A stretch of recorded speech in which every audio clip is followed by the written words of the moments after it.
Tonight's guest is Mary. Mary, welcome to the show. Well, thank you, Vic. It's a privilege to be talking with you.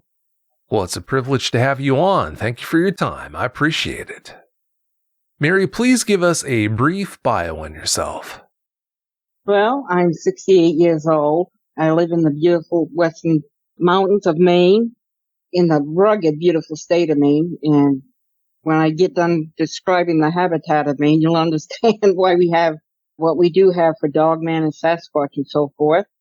But it's a little bit of all worlds here. We've got the beautiful mountains, deep forests, rugged coastlines to the Atlantic Ocean, many lakes and ponds in this area, and I'm just enjoying my retirement. Maine is a beautiful area. Did you grow up there or move there? Oh, yes. I've lived in this Western Maine town for all of my life, and it has the best of everything here. But I wanted to mention something to you about Maine that I picked up before I came on the show some back. We have 17 million acres of forest land. We have 3,500 miles of coastline, 6,000 lakes and ponds, 5,000 rivers and streams with salmon, trout, bass, pickerel, and perch. We have the end of the Appalachian Trail and Baxter State Park in Mount Katahdin, 92 miles of the wilderness of the Allagash, and it's a perfect habitat for you-know-what up here.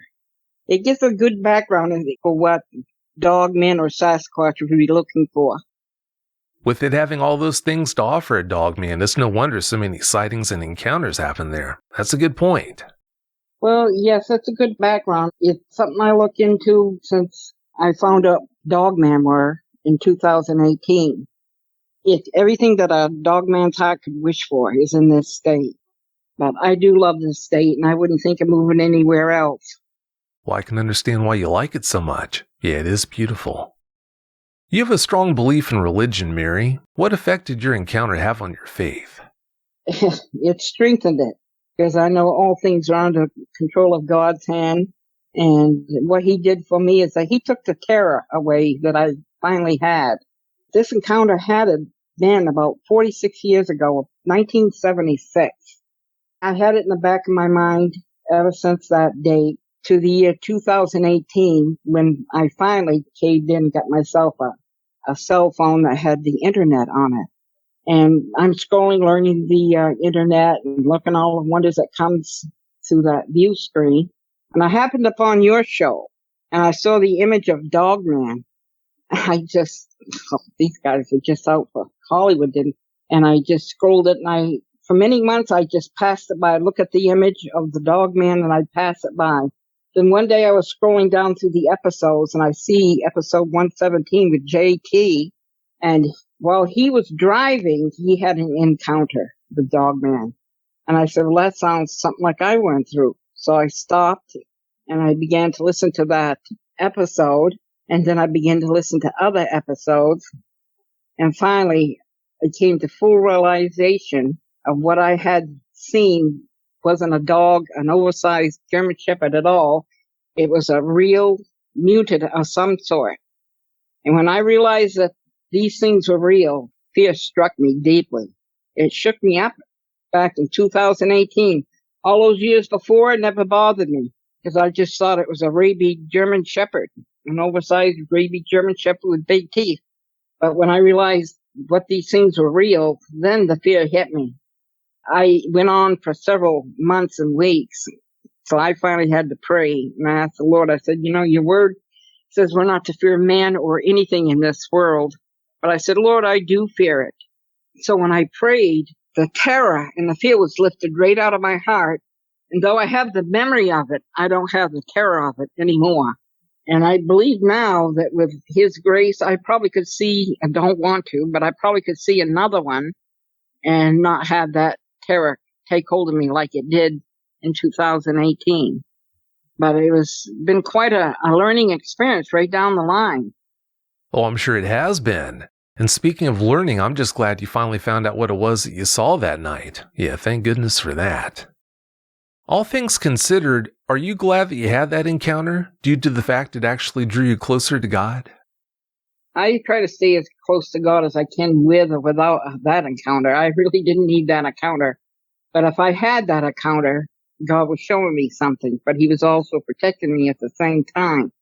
So if it was in the Lord's will's line for me to learn about these things, then I learn about them. And by learning about them, I know when I went into research about them, my research, of course, it's going to be the scriptures. I thought to myself, if this thing is real, then it has to be in the scriptures. So I went back into the Bible. I went back to Genesis 6, where the word giant is translated into the Hebrew root Nephilim. Then I went into Nephilim and I learned about L.A. Marzulli.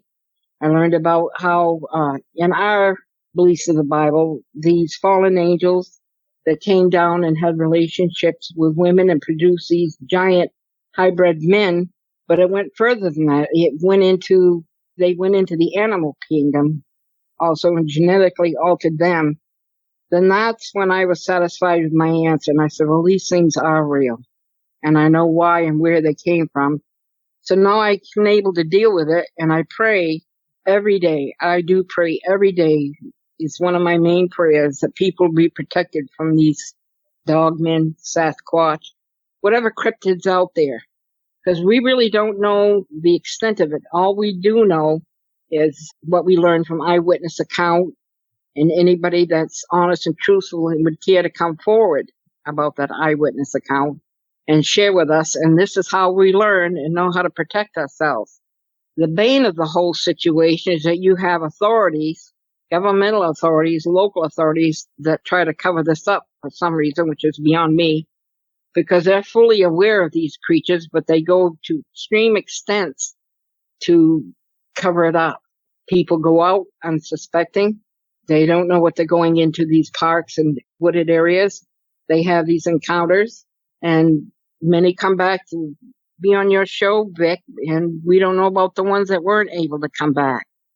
So it keeps me praying, and I'm able to deal with it. Now, I don't have any post-traumatic stress disorder over it now because the Lord took that away, but I'm fully aware of what they are now and what they will or will not do. Hopefully we'll find the personality and character of a cryptid that will leave us alone, go their own way. So that's how I deal with it. Well, I'm so glad you finally found out what it was, and it goes without saying, I'm so glad your faith is helping you deal with that encounter so well. That's great. Yes, that is what held me up right there, is the Lord. That's wonderful. Have you heard about any other dogman experiences happening in the area where you live, Mary? Well, there's a town 30 miles away from where I live. Now, I live on the principal northernmost route to upper United States. I'm 26 miles from the New Hampshire border, and I'm 26 miles in the town of Wilton where I had my encounter. And while I had that encounter, I had looked up online if anybody else had these encounters in Maine about Dogman.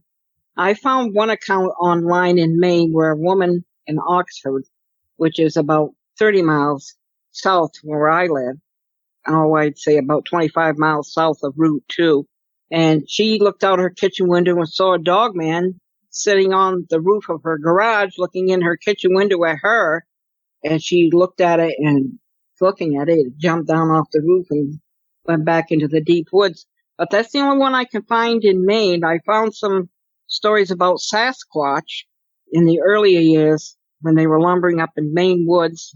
A Sasquatch and a French lumberjack had an encounter, and I guess the Sasquatch did him in, and then there were some other stories of people encountered back in the olden days of Maine. And then if you come down to the present, I'm sure there's much more. And let me see, maybe 2 or 3 years back, somebody said that they had seen a Bigfoot in Turner, Maine, and that made the Lewiston Daily Sun Journal news there a little bit. But it's not really widely known about these cryptids. But if you have an encounter, you know about cryptids. Yeah, they're not always easy to find out about, but tons of dogman encounters happen there in Maine. So, yeah, it's not just you. No, it's not. I assume that there is, because these things are everywhere. in the deep woods of Maine. Well, Maine is 90% forest land. She's the most covered forest land in the United States is Maine. 90% forest land. So it's a wonderful, it's deep woods. We have all those lakes and streams and ponds that I mentioned before and earlier. And we have abundance of wildlife, deer, moose, coyotes. There's been wolves have been seen, mountain lions have been seen, and the other animals, of course, the rabbits and the smaller type animals, the birds. We have all the fish that they could eat. It's a paradise for them as well as for people. Yeah, all those forests, that's just one of the many things that makes Maine such a great state. So I totally agree. Oh, it's a mecca for people. Hunters, hikers, fishermen, boaters, trail walkers, everything is available in Maine, which makes it a great state to live in. Plus, top it all off of the four seasons. As far as I'm concerned, the four seasons are the cherry on top of the cake. I just love it up here. Well, I can understand why you do. Yeah, like I said, it is a great place. All right, Mary, please tell us about your encounter now. Give us every last detail that comes to mind. All right. It was back in 1976, and I was newly married about a year, and I had driven from my town and my home to Wilton, which is about 26 miles away, to his job location. It was, I'd say, about the middle of July. It's just a warm, balmy, sunny day like it is today. He had the night shift, so I dropped him off, and I came back from the manufacturing site and came back up on Route 2, and it was just starting to get dark because his job was starting around 9 or so. It wasn't dusk, but a little bit darker than dusk, and I was heading back Route 2 west from that location. And we had a medium-sized car, and I had bright panel lights that could light up the inside of the car. And as I was driving along, I had the window rolled down. I was just enjoying I went on a slow ride. I was going about 35, maybe 40 miles an hour. And I wanted to save gas, so I didn't want to go any faster than that. And back in 1976, it wasn't as developed as it become now. On Route 2 in Wilton is forests on both sides of the Route 2 location that I had my encounter on. Deep forests. Of course, you have pine trees and all the leaf trees all clustered together. And I'm driving along, and I get this chill. And I'm thinking, where is this chill coming from? It's so warm out, I shouldn't have this chill. But it persisted, and I rolled up my window and put on the heat a little bit. And about 5 minutes later, there's this thud against the driver's side window because I had rolled up my window to keep warm. This is where it gets strange because I went right down into this strange slow motion time phenomena that people have. All this happened in a matter of seconds, but it seemed like it was 30 minutes. And out of the corner of my eye, and I looked, and I could see this huge head covering my whole driver's side window. And what I could see is these like German Shepherd type ears. The tips of the ears is above the top frame of the window. This shaggy head, solid coal black, blacker than the night black. But I had this panel light that I could see the details from. And what I saw is that when you have a face that's pressed up against the window, it's flat. You've seen children do that when they're making faces. And this, what I thought was a German Shepherd, face was flat up against my driver's side window. And I'm thinking, this is a German Shepherd. I said, where did he come from? Because just before he hit, this is how I'm remembering now, just before he hit, I heard a huge roar. And a second later, I heard that thud against the window, and then I see this profile of this huge black German Shepherd. His lips were crinkled up over his teeth. And that's one of the first things that I noticed predominantly was the teeth, because they were just huge size. They had huge fangs, but the trouble is with this teeth, they were like jagged, solid white teeth from back to front. Dog's teeth usually has larger teeth in the back, and then it recedes down to the fangs. But this didn't. This had interlocking, jagged white teeth. And I'm thinking, the huge teeth on this thing.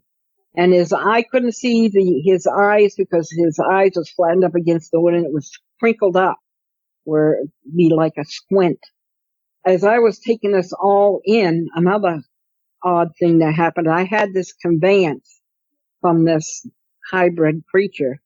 And the conveyance was it had a deep, deep hatred of mankind. I couldn't even begin to explain the depths of this hatred that I had projected to me from this creature. And I looked at him. He had a long snout, pointed snout, all black, was unusually black. So there was the big black head, the unusually blackness of his color, and the huge white teeth, the pointy nose, and I couldn't German Shepherd type ears on the side of his head. Those are the three things that I got from him. And I seemed like I was just taking this all in for 30 minutes. It was very odd, this slow motion time frame or whatever it was that I was in. And then I just looked forward out my window and I put the pedal to the metal and I gunned it out of there. I got out there. I didn't look in my mirror. I just stepped on the gas. As I'm driving down the road, I wasn't going 35 miles in. I was probably going like 65 or more. I'm thinking, what was that? And I said, it looked like a German Shepherd, but it didn't have any tan coloring to it like German Shepherds. The black and tan of coloring, I was looking for that. I couldn't try to figure that out. So I thought about it all the way home. When I got home, my mother was babysitting my daughter. She was an infant then. And I told her, I said, Ma, on the way back, I said, this huge German Shepherd slammed into the side of my car. I said, I just had rolled up my window, and if I had my rolled up window was down, I said, he would have got me broadside, and I said, I would have been dead. I wouldn't be here. She believed me because she knows that I'm no nonsense and that I don't speak these things unless they are facts. And we discussed it a little bit. Then I went to bed and thought about it. And down through the years, that would always come back in my mind. But I said, something's not right. I said, the teeth were unusually large. The color was wrong. The size of the head was too big. And I looked at every German Shepherd I thought I could find, or black and tan, whatever it was. And I never could find a German Shepherd that had that size or dimensions or description of that animal. So we fast forward way down to 2018. I'm scrolling to your episodes and I find episode 117 with JT and his description. And I said, it sounds just like mine. I listened to that and I got the idea on that. Then I started listening to the other episodes and I got the ideas on their encounters. And many have found or had their encounter with a big black dogman with a long pointy snout and German Shepherd type ears. And then that's when I looked at the images you provide on your episode. Full realization hit me that these things were real and what they were like, with their half human body and their animal body combined and their unusual paranormal abilities. That's when I really had the fear come in. And I tried to shake it. As long as I tried to shake that fear, it just stayed there and stayed there. So finally I prayed and the Lord took it away. So that's pretty much my encounter right there, but it set me on a journey into cryptology as far as amateur investigation goes to find out what these things are. Then I had to go back and try to find the source of these things.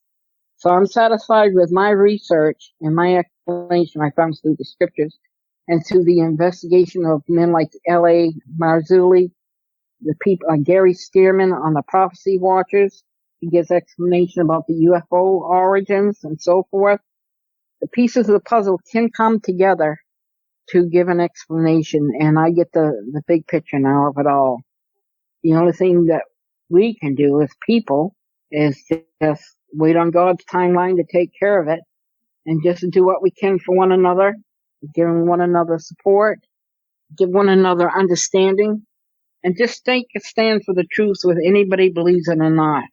If you got the facts, you know what they are, you just stand on that, whether you're ridiculed or scoffed at or mocked, it doesn't matter because you know what you saw, what you experienced, and it was real. And mine was real. And you're a godsend to all of us, Vic. And we're so glad that we have some place that we can go to talk about this. Well, thank you so much for saying that. Like I told you before we started tonight, I'm just lucky to be in a position where I can actually help the eyewitnesses. I want to pinch myself. But again, thanks for the good words. You're welcome. Considering how easily that Dogman could have kept its presence hidden, why do you think it attacked your car the way it did? I have no idea about these creatures and what they're thinking. I guess they have different characters and personalities, just like people do. Some are aggressive and some are benign. I find that their character is a little bit different from Dogman because they're bold as anything. They don't care if it's day or night or if it's public or private property. They just go and do what they please. I guess they can smirk at you. They have a way of expressing their facial features to make you think that they're laughing at you. And I think they are, a lot of them. Because you have something that's man, animal, and supernatural entity combined. What do you have? You have a perfect storm of a creature that has man-like abilities, animal-like abilities, and supernatural entity abilities. They have a combination of all of these qualities, and it makes an understanding of just about what they can do. Their projection, their cloaking, their speed, their strength is all different from original normal creation. They're not normal. They're not part of God's original creation from my scripture reading and beliefs. And so we have to deal with them, and we just have to be aware of them and just accept that they're there and we're here, and we're going to have to coexist in some sort of cautious way that we don't have a bad ending to it, but we just avoid each other best we can. But they are quite something. I'd rather meet a Sasquatch, which I never did meet a Sasquatch. But a Dogman I have met, and it's an unusual experience, to say the least. Yeah, unusual. That's a good way to describe it. And I also wish you would have run into a Sasquatch instead of a Dogman. That would have been nice. Well, since then I prayed, I asked the Lord, I don't want to meet any of them or any other type of cryptid. I'll just stay in my own place and pray about it and let him take care of the details of it. But I do thank the Lord for my protection. I believe I wouldn't be here. If my window had been rolled down when that attack happened, he would have hit me broadside. I wouldn't even be talking to you, Vic. It's hard to describe what they'll do because they're unpredictable. Very unpredictable. Knowing that it could have easily broken your window that night, Mary, but didn't, why do you think that was? I give the credit to God for it, because it slammed hard into that window, and I don't know why it didn't shatter. I don't know why the power and strength of that beast couldn't have just come right through that window, hit me broadside, have the car careened off the road down into the ditch, into the trees, and me being there dead and him doing whatever he can do. I have no explanation except the grace of God. I'm just grateful it ended that way, to tell you the truth. It got me thinking, and it got me on a journey, a 46-year journey, until I met your program and got explanation of what they truly are. So that's another benefit that your program has done. It helps and gives us answers to questions we couldn't find before. Well, that makes two of us. I'm so glad you didn't get hurt that night as well. How sure are you that divine intervention is why it didn't attack you that night, Mary? Well, I'm not convinced that it didn't mean me any harm. It could have just shown itself probably ahead on the road and just stood there, and I would have stopped and looked at it that way. But it didn't. It just unexpectedly roared, slammed into the side of my window, projected to me that deep hatred of mankind feeling upon me. It startled me. It wasn't fearful. I was startled. But I was looking at it, and I was thinking it must be rabid. So I stepped on the gas and got out of there as fast as I could, and didn't find out about what it was for 46 years. But I found out what I needed to find out about it, thanks to you and your program.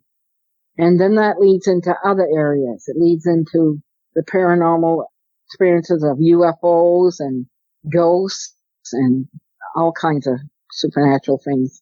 And it gives an explanation of why they're on this earth and we have to deal with them, and it's part of our existence on this planet.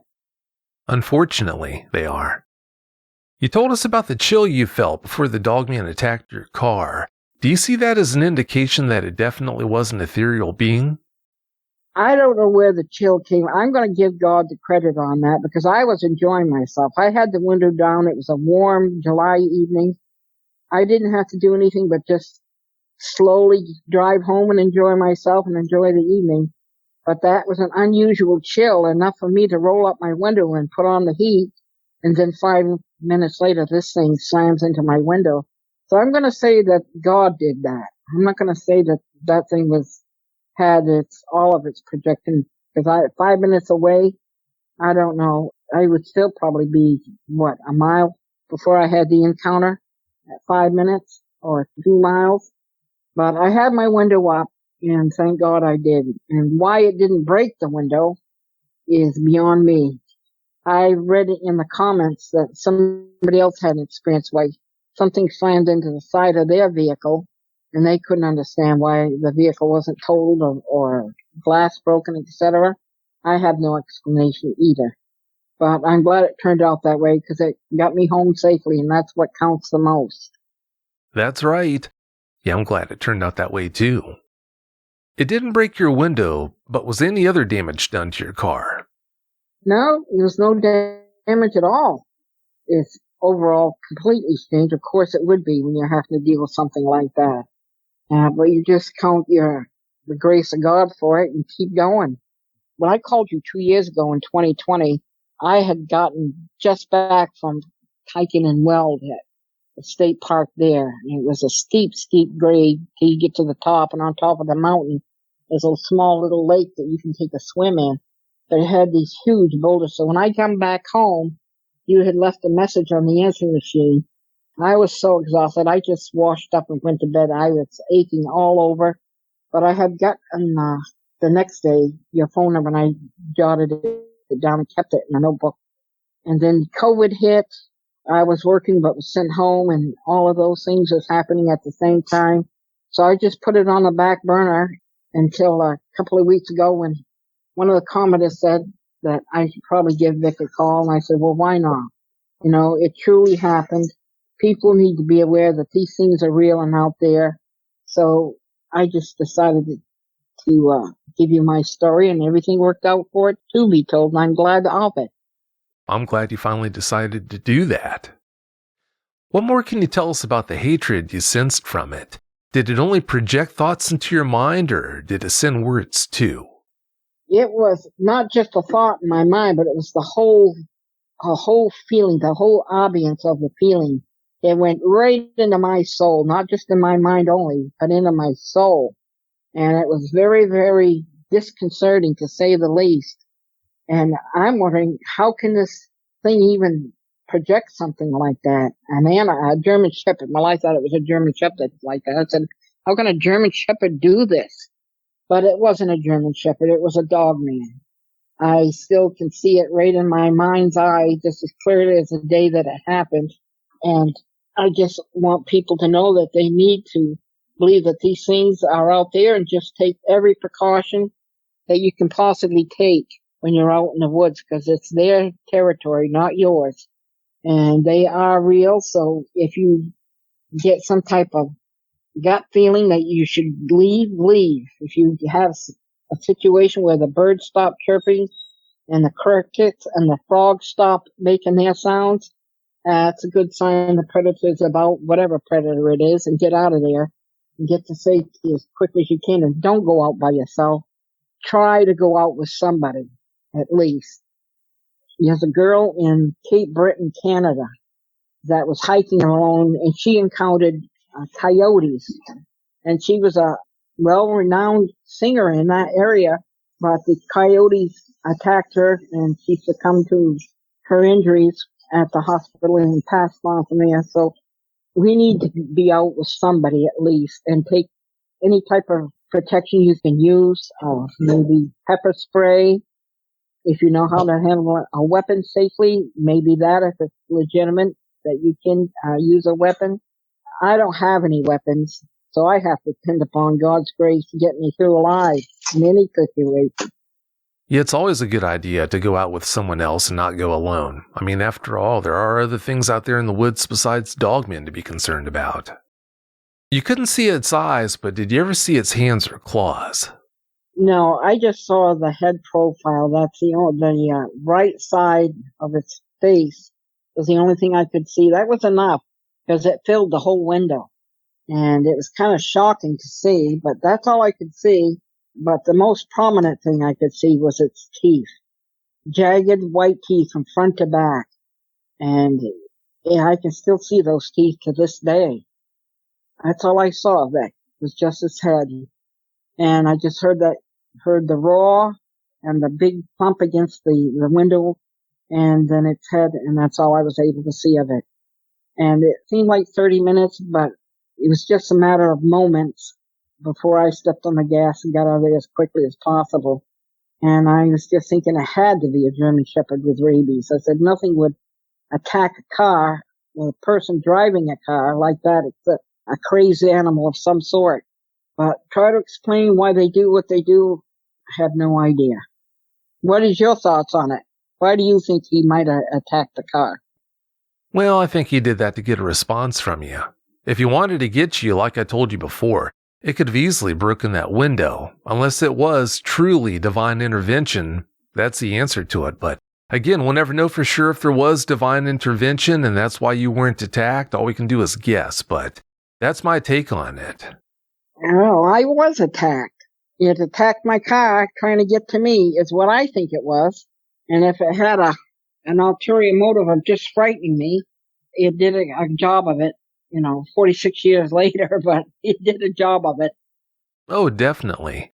But when you look at the big picture, though, unless it was truly divine intervention, like I told you in our first conversation, I can stand broadside to your car, to the car you had back then, not even facing your window, and I could punch your window out without too much effort. If you're talking about a dogman that's so big that its head almost totally filled your window, it had more than enough power to bust your window, grab you, and pull you out. It probably could have turned your car over if that's what it wanted to do. But again, if it wasn't truly divine intervention that kept you safe, then the only other explanation would have been it was just trying to get a rise out of you the way so many dogmen treat eyewitnesses. It's a possibility, but I don't accept that explanation. I think it was a true attack. It was just the roar on it. Well, like we said, we don't know what the mind and intentions of these dogmen are. They are just a mysterious creature, to say the least. I think it was an attack. But if you know dogmen more than I do from all the stories and encounters you've had, it's a possibility it could be as you say, too. But if that chill hadn't hit me and I hadn't rolled up my window, I don't think I'd be here. A lot of victims of cryptids are given an official answer, but it may not be the true answer. So we don't know for sure unless we get somebody willing to come forward, be honest, and tell the truth the way it's supposed to be told. One of those two options is the true answer. We're never going to know for sure which one is the right answer, but one of the two is correct. We just have to leave it that way. I'll take the first answer. You can take the second, because neither one of us know for sure. That's right. Because we've seen pictures on videos. A bear comes up, smashes a window out of a car, gets in and gets what it's after inside the car. And this dogman is far more powerful than any bear, any natural animal that we have. They can take down bears. Anything they want to take down, they can take down, except maybe a full-grown Sasquatch. The only glimpses that we have into their lives and their way they do things is from the eyewitness testimonies, providing we get a truthful eyewitness testimony. That way we can piece together bits and pieces. It gives us an idea of what they are like and what they're likely to do. it's very interesting to listen to the eyewitness testimonies of these people that you have come on the air, because then you get an idea of what you're dealing with. I have men, hunters that I know, they won't go up in the woods without a weapon. People like me, we don't have weapons. We like to go up in the woods and check out nature and enjoy it. The only things that we can do now, if we're aware of it, is use your gut instincts to understand your surroundings. When I was up on the mountain hiking in Weld, I was looking around up at the trees. I was looking up in the trees. I was looking in the bushes. And I was keeping my eyes and ears open all around me, and I was praying that please keep the birds sounding off, and please keep the crickets and the frogs going, and please don't let there be any total silence. Because if there was, I would have turned right around and gotten out of there as fast as I possibly could. We need to be aware, and we need to use all safety cautions that we can possibly muster in the woods now. I don't think that dogmen may not be as bad as people that are out in the woods. Because you might get an idea a dogman will probably leave you alone and you might be able to get back home. But if you have a malevolent person out there that's hiding out or has drugs or whatever that they're doing out there, you're in danger. I think you're more danger from these type of people than you would be from a dogman. Because dogmen have let people go out back alive. But other people who have things to hide or things that they want to do is very, very dangerous. I think dogmen are a little bit less dangerous than people, Vic. I'll give dogmen credit for that. Yeah, you just might be right about that. That dogman encounter isn't the only unusual experience you've had. Please expand on that for us. Well, the dogman was the most interesting one. But the one other paranormal experience that I have had, I was on Route 26 coming back from South Paris, Maine, which is about 30 miles from my location at my hometown. My mother was driving. I was riding with her. We were coming back from shopping in South Paris on Route 26, and we came to West Paris, and I looked up. I said, Ma, look. I said, there's a UFO up in the sky. Look. She looked up, and there was this double cigar-shaped UFO just stock still in the sky, not moving and not doing anything. But we needed gas, so we pulled into a gas station that was there at that time. And this woman gas attendant comes out, and we ordered gas, and she's filling up the gas. But she put the nozzle into the tank, but her eyes were straight up into the sky looking at that UFO. And I said, Ma, those cars are going by. They can't help but not see it. I saw it. My mother saw it. The gas attendant saw it. And we were sitting there filling up. We must have been there like 5-10 minutes. All of a sudden, bam, it just disappeared. Where it went, we don't know. It just was not there in the next instant. But we watched it for 5-10 minutes or more, discussing what it was. Where do you think it came from? We didn't know. But we saw it. My mother had a couple of experiences on her own privately back in her younger years. And I saw that one with her then. So we know it's just not the natural world that we live in. We know there's other things out there, both natural and supernatural, that we're in a coexistence with, whether we like it or not or believe it or not. We can't, call everybody a liar.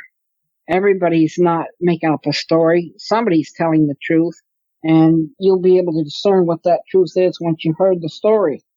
It's real. Now the government just come out saying, they're unidentified aerial phenomenons. They're just going to start to admit to it now, but it's been around for actually thousands of years. Who saw UFOs? Alexander the Great, Christopher Columbus, other notable historical figures saw UFOs. There's all kinds of information out there. The more you look, the more you find out. So that's the way it is for us. And I think it's going to be on the increase, how we believe just before the Lord's return. So we're just going to have to deal with it, do the best we can.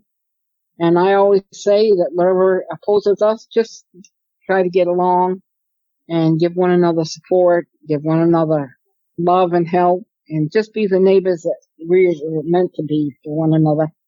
And you'll be able to live out this life a little bit happier and safer. You're right, we are going to have to deal with it. There's no way we can do anything to stop it, that's for sure. No, it's getting widespread and more frequent all the time. And there's a lot more credible investigators into this situation that we're all seeing now. So it's not just one person or one location, it's all around the world. Yeah, these happenings definitely do seem to be on the increase. Well, it's about time for us to get out of here, Mary, but before we do you have any closing comments you'd like to share?